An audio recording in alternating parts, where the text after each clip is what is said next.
Mimoza ishte pak mas zemërgjër, tha po bëj një hap tutje, po janë një, tha drejtën morale pse keni thirrë këtë seancë. Faleminderit Mimoz. Ministri i Financave i cili sot dridhe eshnërat edhe të Kenzit edhe të Smithit dyve bashk, tha i keni thirrë, tha këtë seanca se po doni mi mbrojtë biznesit.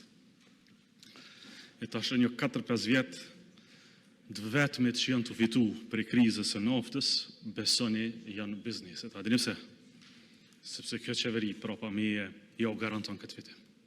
Luftat nisin, përfundojnë, rinisin do të reja, përfundojnë ato, një gjë në terminologjinë e vetëvendosjes mbetet konstante, është fitimi garantuar prej Ministrisë Tregtisë dhe Industrisë për bizneset e Kosovës. Zoti Abdigjiku, nëse vije me akuzën e rëndë se kompanit i mbrojmë nga ministria jonë, të lut na referoju sakt, me emër mbi emër, edhe të rego kush janë kompanit për cilave ne përfitojmë. Ti e the këtu para gjithve, është e inqizuar, të lutem, thua jeni publikisht, kush do qoftë, cili do emër, nuk ju takon të bëni spekulime aludime për emra kompanish nga foltoria e kuvendit.